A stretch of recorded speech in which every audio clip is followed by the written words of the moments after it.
السلام علیکم، I am doctor مبشر۔ آج ہم ڈسکس کریں گے کہ واٹ از یورک ایسڈ، کہ یورک ایسڈ کیا ہوتا ہے، and what's is normal level in the blood and what increases its level in the blood. کہ کیا یورک ایسڈ کیا ہے، خون میں اس کا نارمل ویلیو کتنی ہوتی ہے، اور کون سی ایسی وجوہات ہیں یا چیزیں ہیں جو یورک ایسڈ کو ہمارے جسم میں زیادہ کر دیتی ہیں۔ آتے ہیں پہلے کہ یورک ایسڈ کیا ہے۔ یورک ایسڈ بیسیکلی یہ ذہن میں رکھیں کہ یہ ہمارا نارمل جو ہم پیشاب کرتے ہیں اس کا نارمل کمپوننٹ، جیسے پیشاب میں بہت ساری چیزیں نکلتی ہیں، ایکسکریٹ ہوتی ہیں، خارج ہوتی ہیں، اس کا ایک حصہ پیشاب کے اندر یورک ایسڈ لازمی ہوتا ہے۔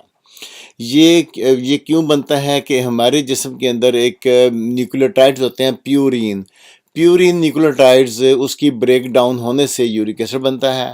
اب پیورین کیا ہے، یہ پیورین یا پریمیڈین، یہ نیوکلیوٹائڈز ہوتے ہیں، یہ ہمارے ڈی این اے کے بیسک آپ کہہ سکتی ہیں کہ یونٹس ہوتے ہیں جو ڈی این اے کو فارم کرتی ہیں۔ اب جب اس کی بریک ڈاؤن کے بعد جو یوریٹس اور یورک ایسڈ بنتے ہیں، یہ لیور میں ہمارے جگر میں جاتے ہیں، اور جگر سے یہ پھر خون کے اندر شامل ہو جاتے ہیں، اور خون جو ہے پھر اس کو کڈنی اس کو فلٹر کرتے ہیں اور اس کو یورین کے ذریعے نکال دیتے ہیں، اور کچھ جو ہے وہ انٹسٹائن میں چلے جاتے ہیں، وہ پھر دوسرے راستے سے خارج ہو جاتے ہیں۔ اب آتے ہیں اس کی نارمل ویلیو میلز کے اندر 3.4 to 7 ملی گرام پر ڈیسی لیٹر ویلیو ہے، اور فیمیل کے اندر اس کی ایک ریڈنگ کم ہے، یعنی 2.4 to 6 ملی گرام پر ڈیسی لیٹر اس کی فیمیل کے اندر ہے۔ اگر اس کی ویلیو 7 ملی گرام پر ڈیسی لیٹر سے بڑھ جاتی ہے تو ہم اسے کہیں گے کہ ہائپر یوریسیمیا ہے، کہ خون کے اندر یورک ایسڈ کی مقدار زیادہ ہے۔ ہائپر مینز زیادہ، یورک ایسڈ، جہاں بھی ایمیا کا لفظ آئے گا اس کا مطلب ہوتا ہے بلڈ، خون۔ اب آتے ہیں اس کی کازز کون کون سی چیزیں ہیں۔ دیکھیں، پہلے ہم پیچھے ڈسکس کر چکے ہیں کہ پیورین کے زیادہ ٹوٹنے سے ہوتی ہے۔ اس کا مطلب کیا ہے، وجہ کیا ہے کہ پیورین کی اگر ایسی خوراک کھائیں گے جس میں پیورین کی زیادہ مقدار ہوگی تو اس کا مطلب ہے یورک ایسڈ زیادہ بنے گا تو یہ اس کی وجہ ہو سکتی ہے۔ اب زیادہ بنتا ہے تو کڈنی کو زیادہ خارج کرنا چاہیے۔ اگر کڈنی پراپر اس کو ریموو نہیں کرتا تو اٹ مینز کہ پرابلم کڈنی کے اندر بھی ہونی چاہیے۔ یا تیسرے نمبر پہ یہ ہے کہ ایسی کوئی پرابلم ہے کہ جس کی وجہ سے یہ سلو ریموو ہو رہا ہے، جتنی سپیڈ سے اس کی پروڈکشن ہو رہی ہے اتنی سپیڈ سے اس کا ریموول نہیں ہو رہا باڈی کے اندر سے۔ اب آ جاتے ہیں پیورین فوڈ، جو رچ فوڈ، ایسی فوڈ جس کے اندر پیورین زیادہ ہوتا ہے، وہ کون سی؟ وہ تقریباً ہر قسم کے گوشت ہوتے ہیں۔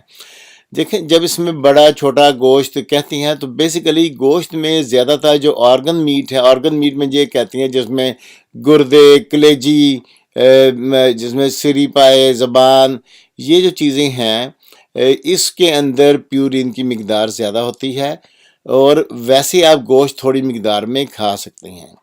اس کے علاوہ ڈرائی بینز جیسے لوبیا وغیرہ یا جتنی بھی جو دالیں ہیں اس کے اندر بھی اس کی مقدار زیادہ ہوتی ہے۔ مٹر کے اندر ہوتی ہے، پالک کے اندر ہے، پھر گوبھی کے اندر ہے، مشروم، کھمبی جسے کہتے ہیں وہ ہے، اور لینٹس، یہ دالیں وغیرہ۔ گریوی وہ ہے کہ جتنی بھی یہ بازار کے اندر بنی بنائی ملتی ہیں گریوی، کہ آپ اس کو صرف کھانے میں ڈالیں گے اور کھانا بن جائے گا، تو اس کے اندر بھی پیورینز کی مقدار زیادہ ہوتی ہے۔ ان چیزوں کی مقدار آپ نے کم کر دینی ہے۔ گوشت کھا سکتے ہیں لازمی، لیکن اس کی مقدار کو کم کر دینا ہے، لیکن گردے، کلیجی وغیرہ اس کا پرہیز کرنا ہے جس کو زیادہ ہو جائے جس کے اندر۔ اب اس کے علاوہ ریفائنڈ کاربوہائیڈریٹس، ایسی اس میں آ جاتا ہے وائٹ بریڈ، وائٹ رائس، اور جتنی بھی جو شوگر ہے، مٹھائیاں وغیرہ، سب کچھ۔ پروسیس فوڈ اس میں آ جاتی ہیں، جس میں چپس، سنیک فوڈز ہیں، فروزن ڈنر جتنے بھی ہیں، اس کے اندر بھی اس کی مقدار زیادہ ہوتی ہے۔ پھر all kind of sugary drinks جتنے بھی ہیں، کولڈ ڈرنکس، اس کے علاوہ جتنے بھی جوسز ہیں جو ڈبوں میں پیک ہیں، ان کے اندر اس کی مقدار، اس کو لینے سے اس کی مقدار بڑھ جاتی ہے جسم کے اندر۔ اب آتے ہیں اس کے علاوہ کڈنی پرابلم کوئی بھی ہو سکتی ہے، وہ ڈائبٹیز ملائٹس کی وجہ سے ہو سکتی ہے، وہ زیادہ وزن موٹاپے کی وجہ سے ہو سکتی ہے۔ اس کے علاوہ سٹریس بھی اس کو انکریز کرتی ہے، پھر ہائپوتھائرائڈزم کے اندر بھی یہ بڑھ جاتی ہے یورک ایسڈ۔ اس کے علاوہ سورائسس اسکن کی بیماری ہوتی ہے، اس کے اندر بھی یہ بڑھ جاتی ہے۔ پھر ایسی میڈیسن جیسے جو بندے بہت زیادہ ایسپرین یا ڈسپرین کا استعمال کرتے ہیں، اس کے اندر یہ بڑھ جاتی ہے۔ وائٹامن کا زیادہ استعمال کرنے سے، جس میں اسپیشلی وائٹامن B3 یا نایاسن جس میں وائٹامنز میں ہو، وہ بھی اس کو انکریز کر دیتے ہیں۔ ایسے ہی بہت سارے جو لوگ ہیں جن کو بلڈ پریشر ہے، وہ اس کے لیے ڈائیوریٹکس میڈیسن لے رہی ہیں، ایسی دوائیں جس سے پیشاب زیادہ آئے، وہ بھی اس کو بڑھا دیتی ہیں۔ ایسے ہی جن کو کینسر ہے، کینسر کے خلاف جو کیمو تھراپی یا اینٹی کینسر ڈرگز ہیں، وہ بھی اس کی مقدار کو بڑھا دیتی ہیں۔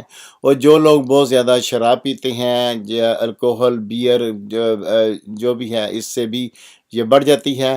اور چند ایک میں کوئی پرابلم نہیں ہوتی، صرف جینیٹکس ہے کہ ان کے جینز کے اندر ہوتا ہے کہ یورک ایسڈ لیول، بہت سارے ہم نے کیسز دیکھے ہیں کہ جینیٹیکلی فیملیز کے اندر ان کے یورک ایسڈ لیول جو ہے وہ زیادہ ہوتا ہے۔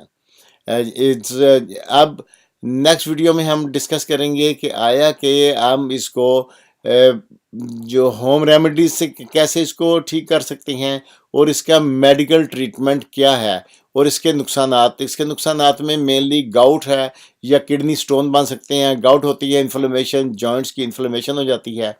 یہ ذہن میں رکھیں، ہر 5ویں بندے کے اندر یورک ایسڈ، 5 بندیوں کو دیکھے جائیں تو 5 کے اندر ایک ٹیسٹ کیا جائے تو کسی ایک میں لازمی یورک ایسڈ ہائی ہوگا۔ لازمی نہیں ہے کہ سب کے یورک ایسڈ ہائی ہونے سے ان کو سمٹم یا کوئی قسم کی پرابلم پیدا ہو۔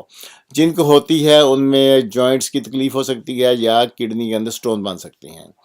is all for today. Thanks for watching. See you in the next video.